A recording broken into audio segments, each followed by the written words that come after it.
Tuan-tuan dan puan-puan, kita hari ini bersama Datuk Sri Arthur Joseph Kurup yang juga akan mencalonkan diri beliau di dalam pilihan raya negeri Sabah yang ke-17 untuk Dun Suk. Alright, kita hari ini di dalam Cuba Komen akan menanya beberapa soalan kepada beliau yang menjadi soalan ataupun polemik-polemik masyarakat negeri Sabah juga pada hari ini di dalam segmen Berani Buat. Datuk berani? Berani. Okay, let's go guys.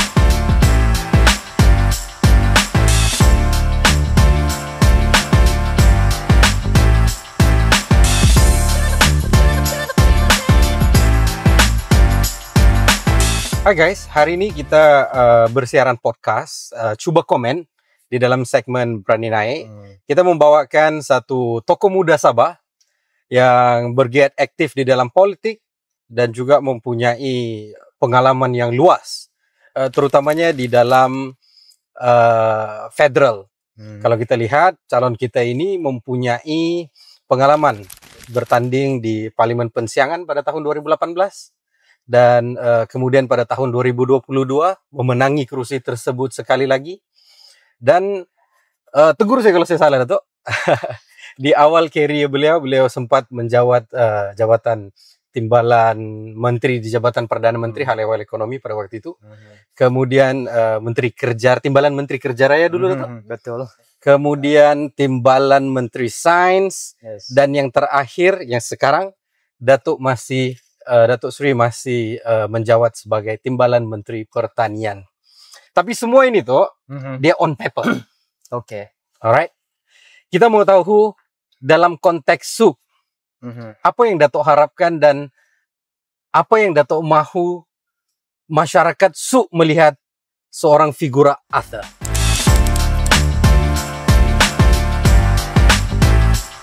Terima kasih Syed Ali.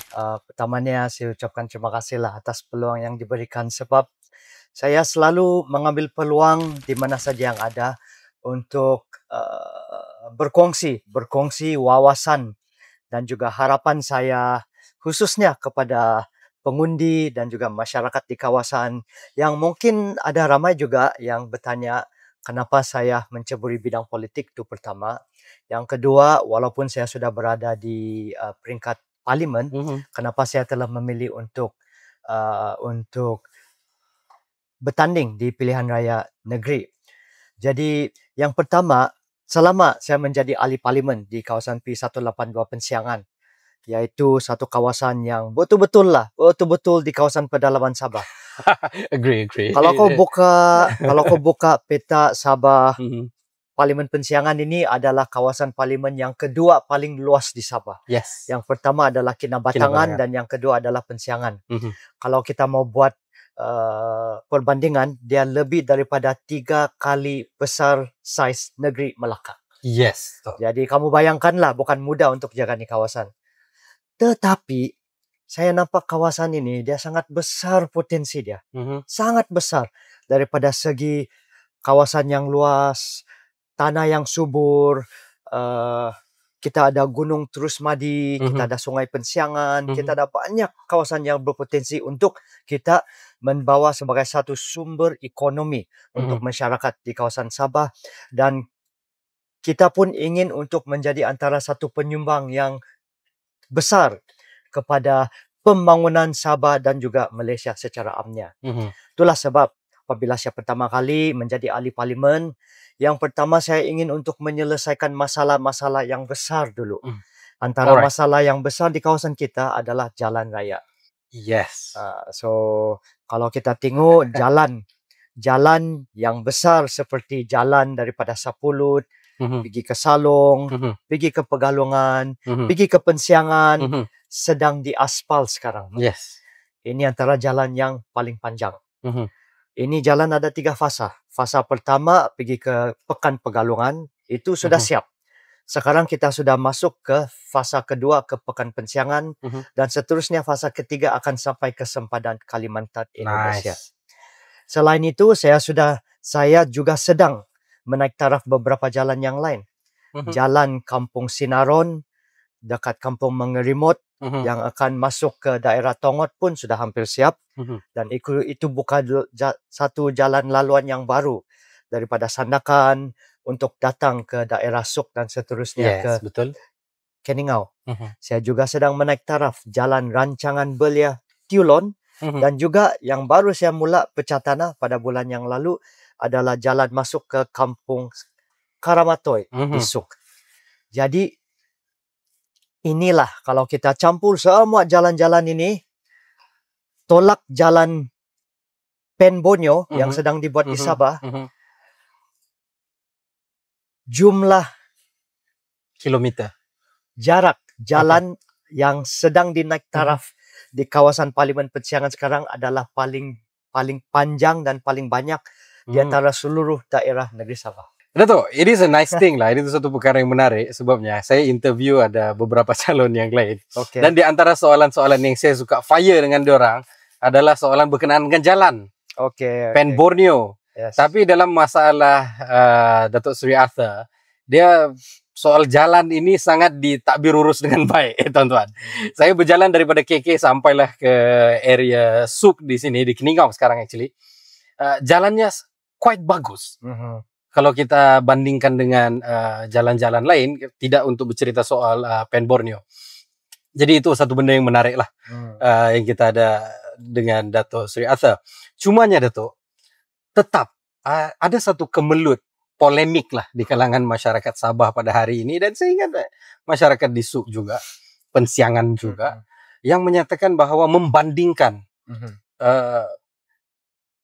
Federal menganugerahkan projek Pen Borneo. Sarawak kita lihat sudah hampir siap ataupun sudah siap. Tapi Sabah masih berada di dalam takuk yang agak tidak memuaskan dari segi progresnya. Kalau daripada Dato' Seri Arthur sendiri, komen Dato'.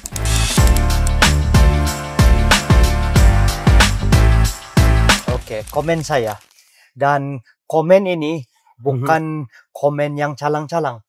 Sebab saya akan juga bagi komen sebagai mantan timbalan Menteri JKR. Jadi di zaman Datuk Seri Ismail Sabri. Betul.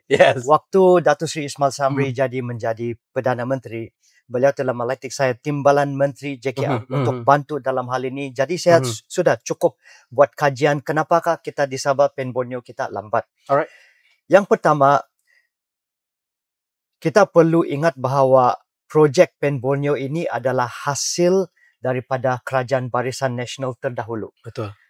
Tetapi apabila ada perubahan kerajaan pada tahun 2018, ia telah mengakibatkan kelewatan akibat daripada perubahan dasar dan kaedah pelaksanaan, di mana kerajaan yang telah mengambil alih pada waktu itu telah membatalkan kaedah PDP untuk Pen Borneo dilaksanakan.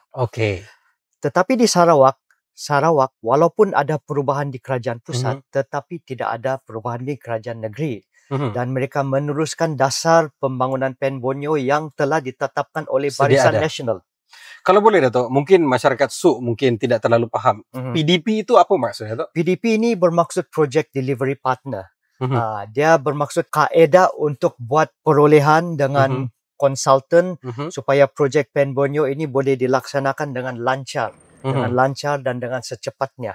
Sebab kita telah meluluskan kedua-dua Pen Borneo Sabah dan Sarawak pada masa yang sama, iaitu oleh mantan Perdana Menteri kita yang berhormat Datuk Seri Najib Tun Razak yang amat berhormat pada waktu itu. Jadi Sarawak tidak ada perubahan, dia teruskan. Sabah bila ada perubahan, dia tidak diteruskan, ada juga pembatalan. Dan itulah faktor utama yang mengakibatkan kelewatan Pen Borneo. Tetapi sekarang, dengan Barisan Nasional telah kembali semula dalam kerajaan persekutuan. Dan kita bekerjasama dalam kerajaan perpaduan ini. Maka Perdana Menteri Datuk Seri Anwar Ibrahim telah meluluskan package Pen Borneo yang telah lama tergendala. Maka sekarang barulah dia mula lagi pick up. Pelaksanaan dia akan mula lagi, tetapi kita kena kejar dengan negeri Sarawak. Itulah maksud saya. Kesimpulan saya di sini adalah kita perlu kekalkan Barisan Nasional dalam kerajaan supaya kita boleh kekalkan dan meneruskan dasar-dasar pembangunan yang sangat bagus yang telah dirancang untuk jangka masa panjang, di mana contoh yang terbaik adalah PEN Borneo. Yes, PEN Borneo ini kita menghadapi satu masalah, orang sudah membandingkan. Dan polemik pada hari ini, Dato' Sri, kalau boleh saya tambah sedikit perencah. Polemiknya pada hari ini adalah masyarakat bertuduh-tuduh, ini salah siapa? Oke. Tapi kita tidak tahu siapa yang mau dituduh. Ya, of course, ada dari satu sudut menuduh parti ini, ada satu sudut menuduh parti ini. Tapi kalau daripada Dato' Sri sendiri, siapa yang bersalah di dalam masalah ini?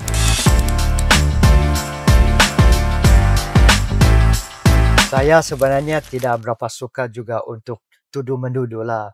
Tetapi kadang-kadang dasar yang berlainan, pendapat yang berbeza, maka kita nampak mana satu yang lebih bagus. Alright. Apabila kerajaan Barisan Nasional berada dalam kerajaan, kita yang mewujudkan, yang mengilhamkan projek PEN Borneo untuk datang ke Sabah dan Sarawak. Yes. Apabila Barisan Nasional tidak ada dalam kerajaan, disitulah berlaku PEN Borneo ini tergendala. Sehingga ke peringkat dikira sebagai projek sakit. Apabila Barisan Nasional balik ke dalam kerajaan, barulah kita nampak PEN Borneo itu mula diaktifkan kembali. Jadi rakyat boleh menilai lah. Tidak perlu tuduh-menuduh. Rakyat boleh menilai mana satu yang projek dan pembangunan boleh berjalan, mana satu yang apabila kita tidak ada dalam kerajaan, projek tersebut tidak berjalan. Alright, Dato'. Jadi jawaban Dato' sangat diplomatik, tapi saya suka. Maksudnya adalah kita perlukan pemimpin-pemimpin yang tahu berdiplomasi dalam keadaan seperti ini. Bukan saja berdiplomasi, tetapi jelas. Jelas dengan dasar pembangunan dengan wawasan kemana kita ingin memimpin negeri Sabah dan Malaysia. Kemana ke arah itu. Bukan sekadar retorik. Jelas, betul. Yes, bukan sekadar retorik. Sebab pada hari ini mungkin di sosial media kita dilimpahkan dengan banyak informasi-informasi yang bersifat retorik sebetulnya. Maksudnya emosional lah. Kan kita rakyat Sabah ditekan dan sebagainya. Tapi Dato' Sri Arthur lebih kepada objektif. Maksudnya apa penyelesaiannya dan kita lakukan supaya memastikan projek tersebut dapat berjalan dengan baik. Tidak perlulah pandang ke belakang, kita perlu pandang ke hadapan, menyelesaikan masalah supaya rakyat boleh menikmati pembangunan yang sepatutnya sudah lama dinikmati. Betul, Dato'. Kadang kita bergaduh lama dalam hal ini, tapi tidak ada satu pihak pun sebenarnya di dalam pergaduhan itu yang memberi solusi yang konkret pun. Betul. Apa sebenarnya yang berlaku. Tapi Dato' Sri, saya juga ingin membawa Dato' Sri ke satu persoalan ataupun satu isu juga yang menjadi polemik di antara polemik besar masyarakat Sabah kita pada hari ini adalah salah satunya bekalan air dan elektrik. Oke. Bila kita mendengar belanjawan, bila kita mendengar pembentangan daripada federal, ada dana yang diberikan. Bukan tidak ada. Right? Sepanjang beberapa tahun itu ada dana yang diberikan untuk menyelesaikan masalah air, menyelesaikan masalah elektrik. Tetapi kenapa sampai pada hari ini facility yang sepatutnya tidak dapat diberikan kepada rakyat? Ya.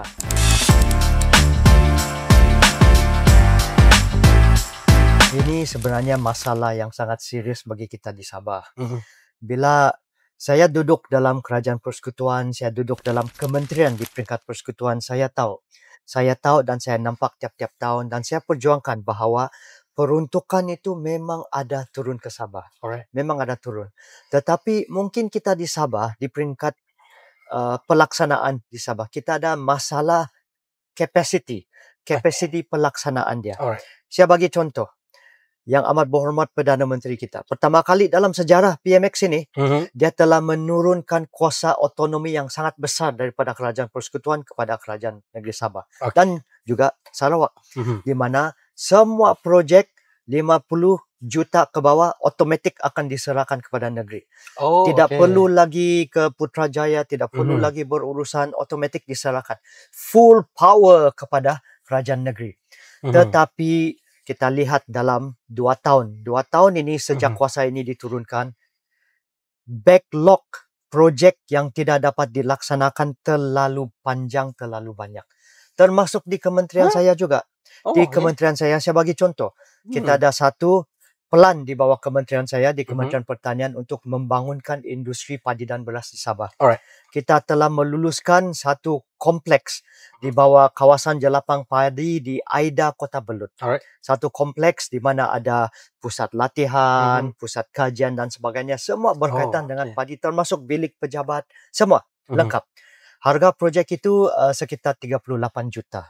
Maka di bawah 50 juta otomatik diserahkan kepada negeri. Kerajaan negeri. Tetapi sampai sekarang kerajaan negeri tidak dapat melaksanakan projek itu. Alright. Sebab banyak kali saya ada jumpa JKR negeri, jumpa sama menteri dan sebagainya. Sebab yang diberikan jurutera tidak cukup, perolehan belum sampai ke masa dia. Jadi dah 2 tahun. Sudah 2 tahun dan projek ini belum lagi dapat dimulakan.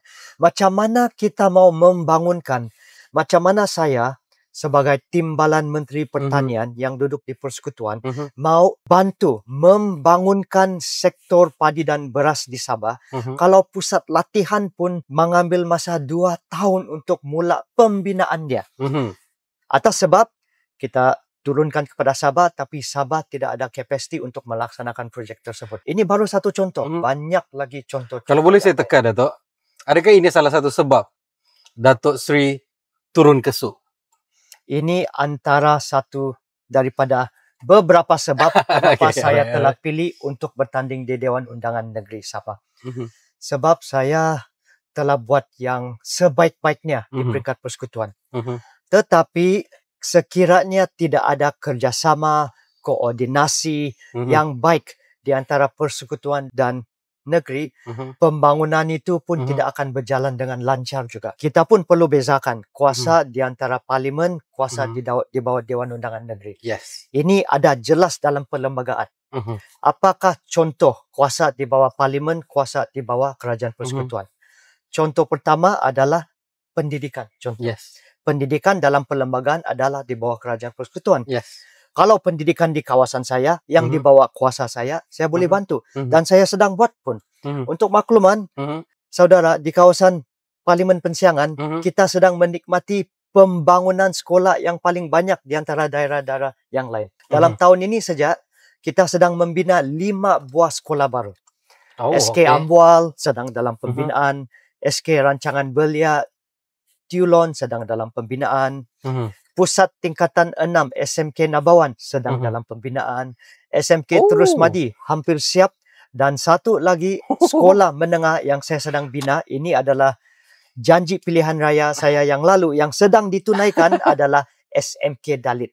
5 buah sekolah sedang dibina dalam 1 tahun saja berbanding sama daerah-daerah lain di Sabah. Ini berkaitan pendidikan sebab ini kuasa persekutuan. Ini saya boleh masuk campur, ini kuasa saya. Wabi, saya pada satu sudut saya rasa cemburu. Ini main tipu. Ini main tipu kenapa? Sebab di Pensiangan, YB ada satu orang sosok yang muda, talent yang bagus, yang mampu untuk mampu untuk melakukan semua hal-hal ini dengan baik. Jadi maksudnya adalah penting untuk kita memilih, untuk kita mengundi calon yang betul. Sebab masyarakat Pensiangan untung. Kita di tempat lain mungkin ada merasakan kekurangan atau sebagainya. Tidak seperti apa yang masyarakat Pensiangan ada pada hari ini.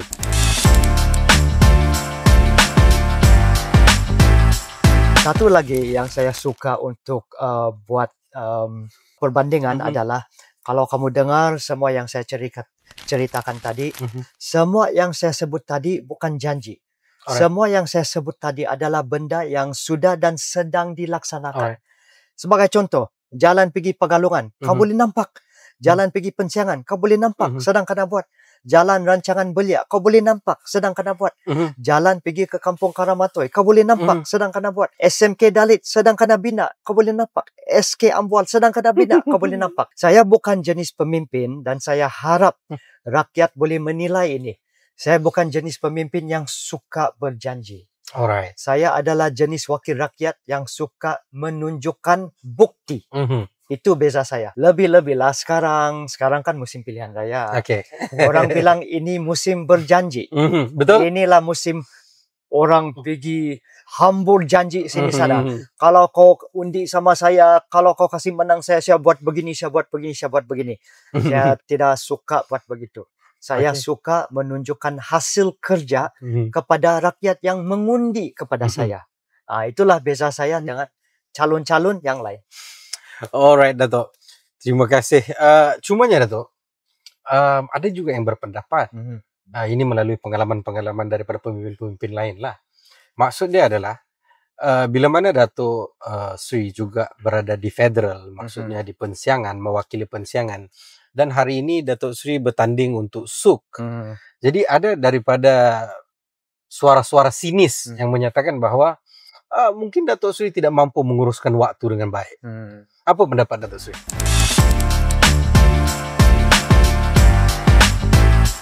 Itu tidak betul.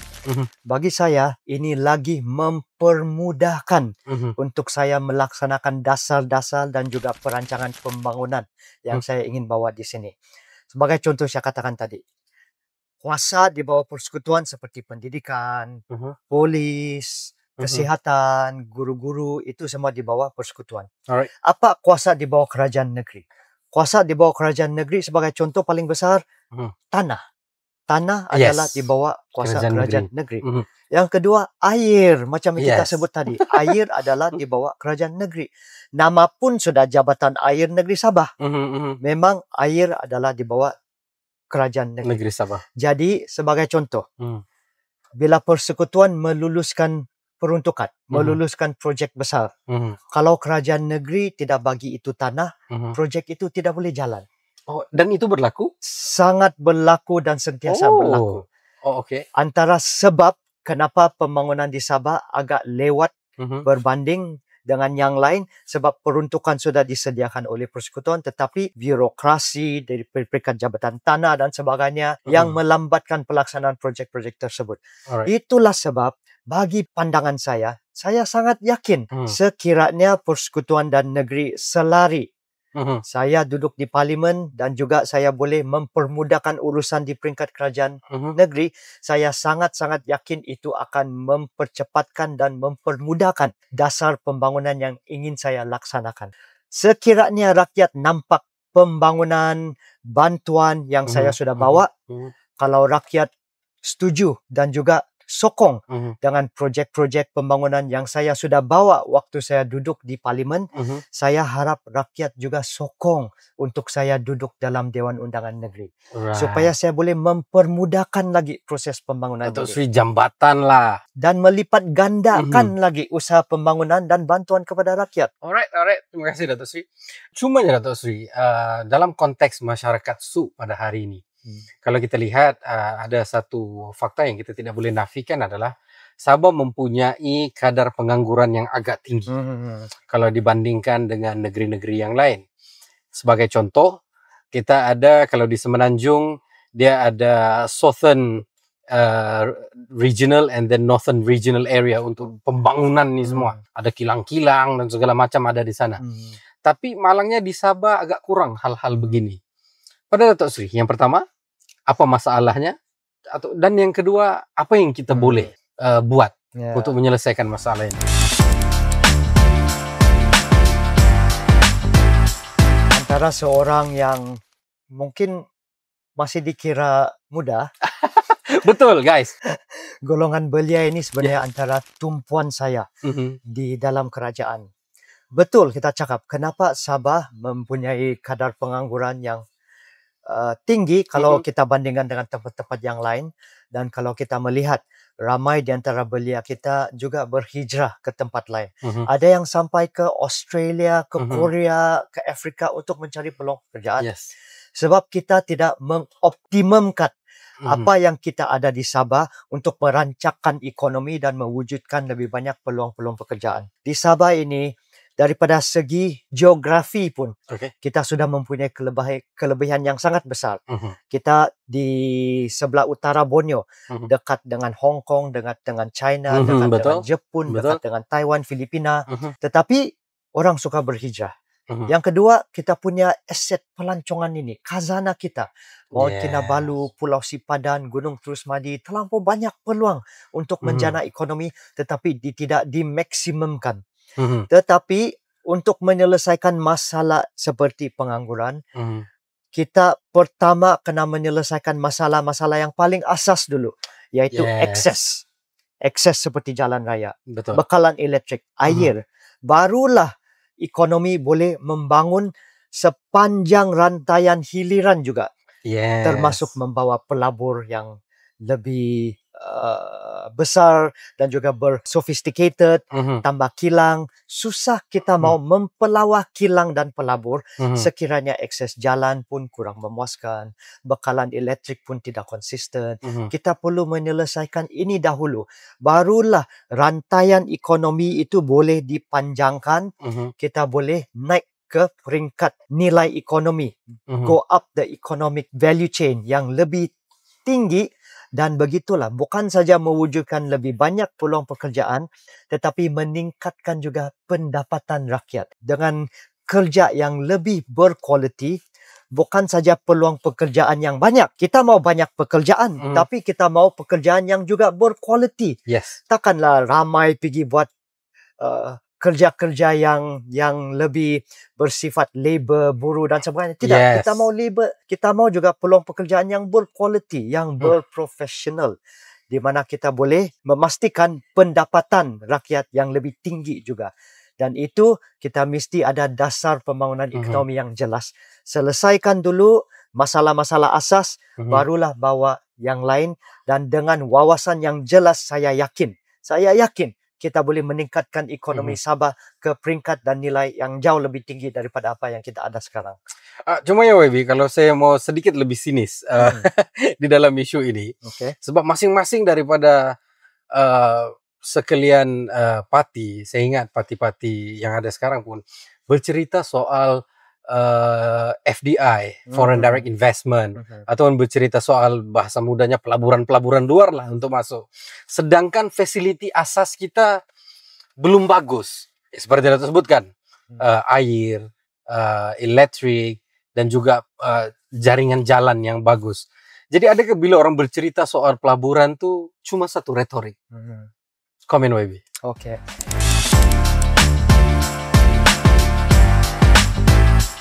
Sebelum saya mulai itu, saya suka soalan-soalan ini. Sebab saya suka betul berbicara dan berdialog pasal ekonomi. Ramai orang tahu saya latar belakang dan berpendidikan sebagai seorang peguam. Tetapi saya sebenarnya juga ada master dalam ekonomi. Dan bidang ekonomi lah sebenarnya adalah keminatan saya betul. Selepas saya habis pengajian saya sebagai seorang peguam, saya cukup bertuah sebab saya diberikan peluang untuk bekerja di Geneva, Switzerland. Bersama sebagai dalam Badan Perdagangan Antarabangsa ataupun World Trade Organization. Satu badan di bawah Pertubuhan Bangsa-Bangsa Bersatu yang memfokuskan kepada perdagangan dunia dan juga ekonomi. Jadi soal ekonomi ini memang saya suka berbicara dan berdialog. Kalau bilang ekonomi, kita punya potensi di Sabah terlalu besar. Kita tengok di sebelah jiran kita, Kalimantan, sedang membangun juga dengan Indonesia, dengan perancangan dia untuk memindahkan ibu kota daripada Jakarta pergi ke Kalimantan.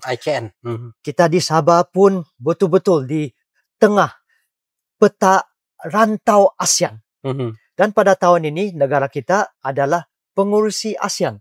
Sabah ini adalah di tengah-tengah. Daripada segi logistik juga, kalau kita boleh mempertingkatkan rangkaian logistik kita, mempertingkatkan dan juga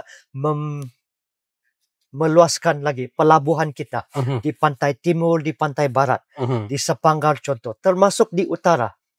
Kita punya rangkaian ekonomi logistik daripada segi pelabuhan, kapal-kapal besar. Saya yakin akan sangat maju di Sabah.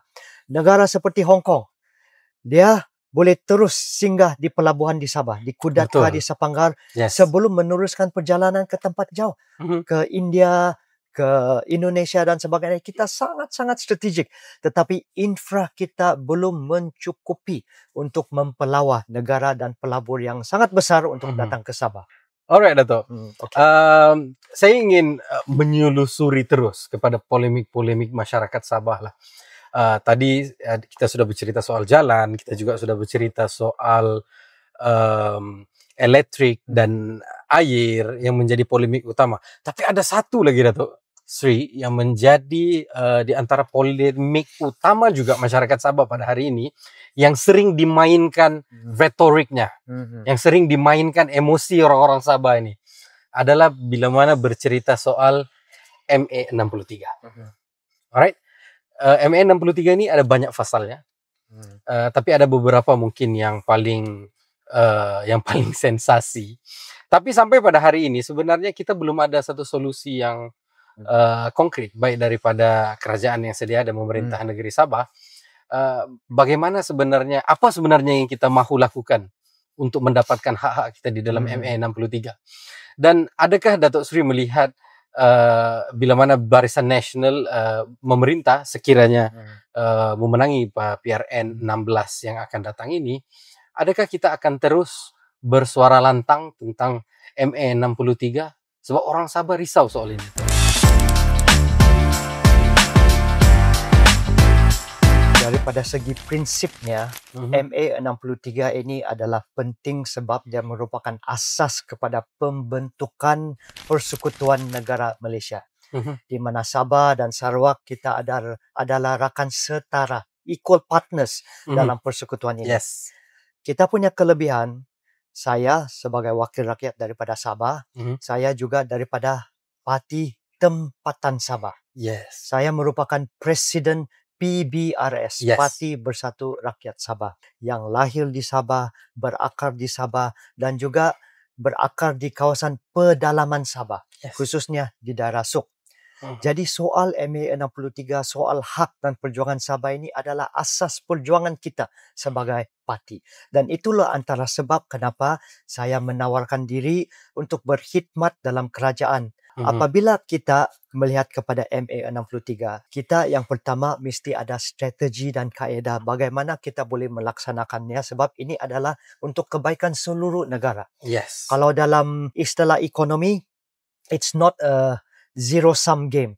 Bermakna kalau Sabah dapat lebih, bukan bermakna bahawa rakan-rakan yang lain ini terpaksa buat pengorbanan kurang. Tidak. Sebab apabila kita adalah sama, bila negeri kita lebih maju, wilayah kita lebih maju, seluruh negara akan menikmati kemajuan daripada segi pendapatan, cukai, kemasukan pelaburan dan sebagainya. So, kita jangan lihat ini sebagai zero-sum game. Yang kedua, bagi kita di PBRS, kita ada satu kelebihan yang besar. Sebab kita adalah parti tempatan. Yes. Tetapi kita diberi peranan dan juga jawatan di kerajaan persekutuan. Yes. Dan itulah yang memberikan saya banyak saluran untuk membawa pembangunan, membawa peruntukan daripada persekutuan turun ke Sabah, dan mudah untuk saya membawa suara dan aspirasi rakyat Sabah daripada akar umbi naik ke peringkat persekutuan.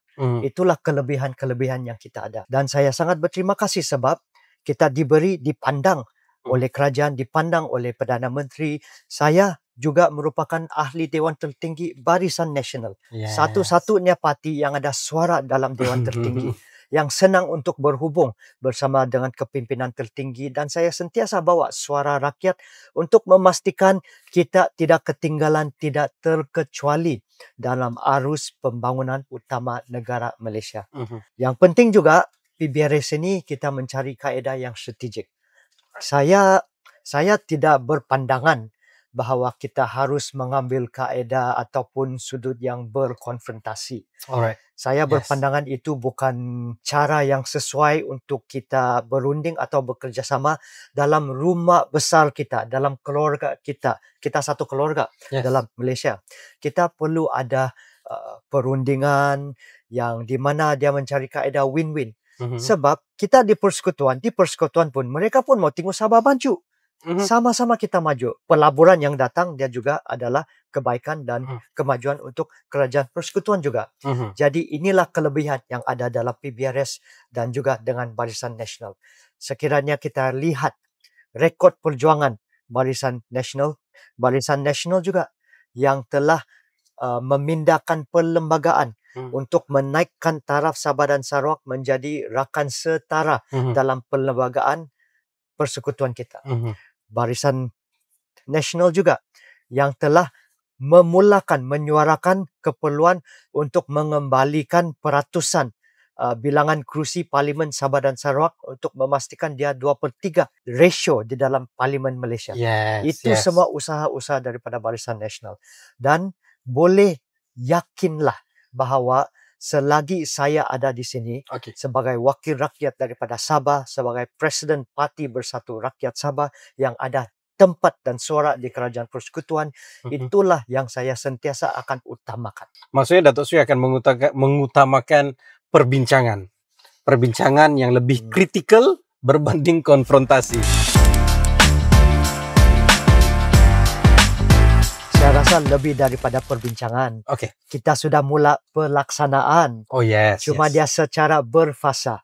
Tetapi jangan kita berkonfrontasi. Kalau kita lihat di Sabah ini, di Sabah tidak baguslah bagi saya. Saya betul-betul tidak setuju. Semua pun salah orang lain. Semua pun salah orang lain. Semua salah persekutuan. Tetapi retorik ini dia hanya muncul waktu pilihan raya. Kenapa kita mau mewujudkan ketegangan dalam ahli keluarga kita sendiri? Ketegangan itu tidak ada manfaatnya. Semua salah ini, salah itu, salah Malaya semua. Sedangkan peruntukan itu sudah diturunkan. Kenapa projek itu tidak dapat dilaksanakan? Kenapa kita hanya mainkan retorik ini apabila datang pilihan raya? Saya tidak suka kalau kita wujudkan ketegangan sebab kita perlu mengamalkan perpaduan dan juga harmoni dalam negara kita yang berbilang bangsa, berbilang kaum dan juga agama. Sebagai contoh, apabila ada pencerobohan tandu. 2013. Saya SPM waktu itu. Kerajaan Persekutuan yang diterajui oleh Barisan Nasional waktu itu yang telah mempertahankan kedaulatan negeri Sabah. Betul. Sehingga ada 10 orang anggota keselamatan yang kehilangan nyawa. Betul.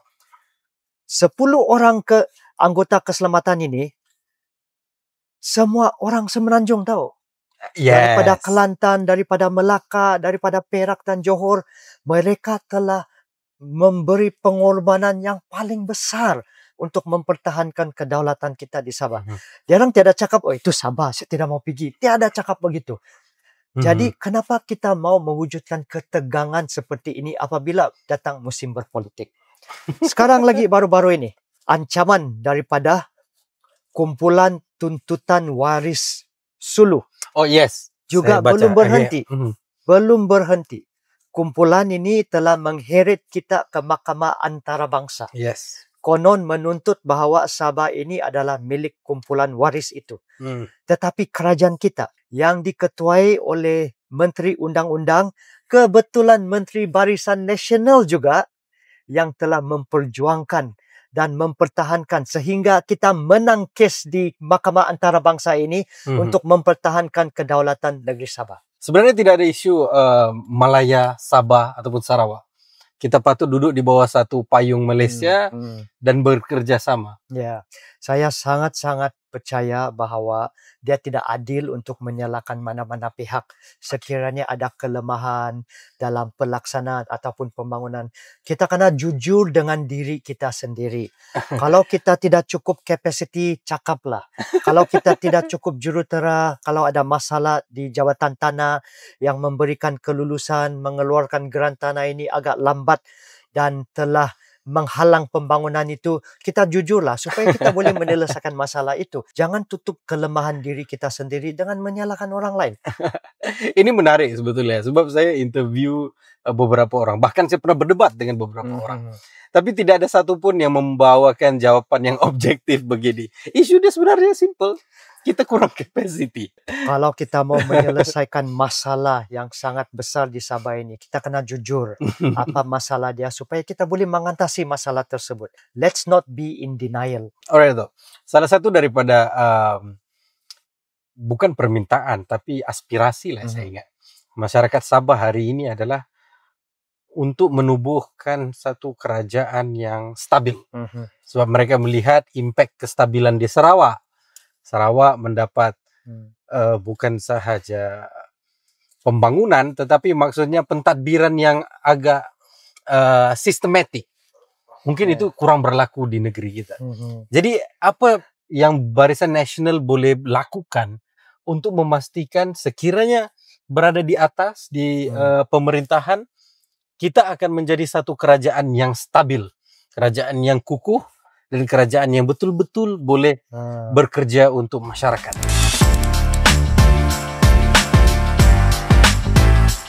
Ini soalan sangat menarik dan juga sangat penting. Sebagai latar belakang lah, kita di Sabah mempunyai reputasi dengan lompat parti yang paling notorious. Good. Dan bagi saya itu bukan satu reputasi yang membanggakan lah. Kalau di Sabah orang bilang, derang di sana suka melompat-lompat parti. Bagi saya itu sangat-sangat tidak membanggakan. Di Sabah juga kita sedang pegang rekod sebagai negeri yang mempunyai bilangan parti yang paling ramai dalam negara. Ya, betul. Kita pegang rekod 24 parti daripada Sabah sahaja. Ada orang yang berpendapat lain. Ada orang yang cakap bagus demokrasi masing-masing lah. Tapi bagi saya kadang saya tengok itu tidak berapa bagus sebab itu menunjukkan perpecahan di antara rakyat kita. Juga bagi saya bukan rekod yang membanggakan jugalah. Bagi saya kita perlu meningkatkan kesetiaan kita. Prinsip kesetiaan khususnya dalam kalangan ahli politik di Sabah. Dan saya yakin mungkin ramai tidak selesa apabila saya cakap begini, tetapi saya juga yakin bahawa majoriti rakyat akan setuju dengan kenyataan saya bahawa dalam menilai seorang pemimpin, keikhlasan itu adalah penting. Sebab keikhlasan seorang pemimpin juga mencerminkan kejujuran orang atau pemimpin itu untuk terus berjuang dan taat setia kepada rakyat yang undi kepada dia. Betul. Jadi saya dengan bangganya di PBRS kita tidak pernah melompat parti. Saya bertanding warna biru, lambang timbangan daripada dulu sampai ke sekarang. 2018 untuk rekod. 2018. Walaupun jadi pembangkang di pelawak sini sana, memang banyaklah. Wah, ini menarik. Tapi sampai sekarang saya tidak pernah melompat parti sebab saya sangat pegang kepada prinsip kesetiaan yang mencerminkan kejujuran dan keikhlasan. Kenapa saya cakap pasal ini? Sebab kamu tanya saya pasal kestabilan. Kita tidak boleh menikmati kestabilan sekiranya pemimpin dia tidak setia dan tidak ikhlas, tidak jujur.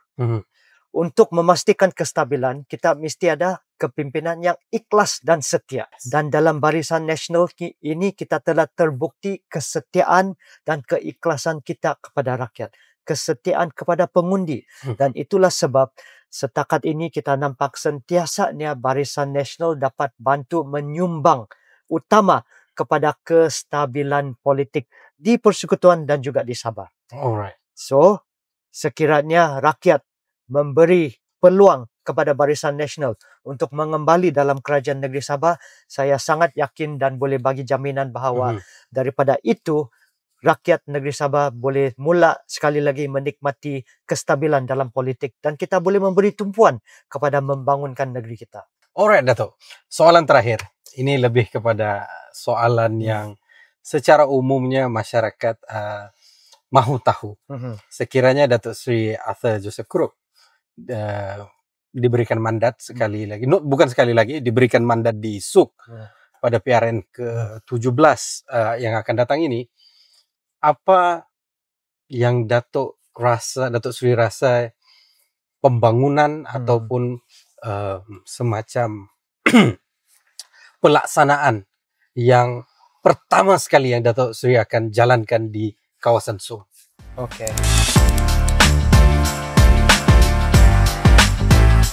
So, kenapa saya pilih untuk bertanding di DUN? Sebab saya ingin menyelesaikan masalah-masalah yang dibawa bidang kuasa Dewan Undangan Negeri. Sebagai contoh, sejak saya berkhidmat sebagai ahli parlimen, isu seperti pengurusan tanah, pewartaan kampung, dan juga isu bekalan air. Ini semua adalah isu dan masalah di bawah bidang kuasa kerajaan negeri. Jadi sekiranya saya dapat berkhidmat juga dalam Dewan Undangan Negeri, itu akan memudahkan saya untuk menyelesaikan masalah-masalah yang khusus di bawah kuasa kerajaan negeri, dan dengan gandingan di mana persekutuan dan juga negeri, parlimen dan DUN ini adalah selari, dia dapat mempermudahkan pembangunan dan melipat gandakan lagi usaha untuk membangunkan kawasan. Tetapi saya harap bahawa rakyat dan pengundi ini dia menilai. Sekiranya kamu pengundi, kalau kamu nampak kerja saya di peringkat parlimen, jalan-jalan besar yang saya sudah bawa, pembangunan sekolah pendidikan, pembangunan seperti perkhidmatan kewangan yang saya telah bawa ke Pekan Suk, mesin ATM, agrobank, kilang kopi di Nabawan, projek pertanian besar seperti pertanian nanas, jagung bijian yang saya bawa ke Suk. Sekiranya kamu nampak pembangunan yang saya telah bawa, kalau kamu setuju, kamu mesti sokong juga saya di peringkat Dewan Undangan Negeri. Supaya saya boleh melancarkan lagi dasar pembangunan ini. Dan kepada rakan-rakan dan kawan yang ada di kawasan lain, bagilah sokongan kepada calon-calon Barisan Nasional yang bertanding di seluruh negeri Sabah. Supaya kita boleh membangunkan sama-sama negeri Sabah ini, supaya kawasan yang lain juga dapat menikmati pembangunan seperti mana yang kamu nampak saya telah bawa ke kawasan Parlimen Pensiangan. Alright, Datuk Sri. Terima kasih kerana melapangkan waktu. Sebelum kita mengakhiri sesi Berani Naik pada hari ini, kita mahu untuk melakukan beberapa challenge dengan Datuk Sri Arthur, iaitu rapid fire question. Okay. Jadi dia ada dua soalan. Okay. Bukan dua soalan, dua kenyataan. Datuk boleh pilih salah satunya yang Datuk rasakan menarik ataupun mencerminkan seorang Datuk Sri Arthur. Alright, yang pertama Datuk,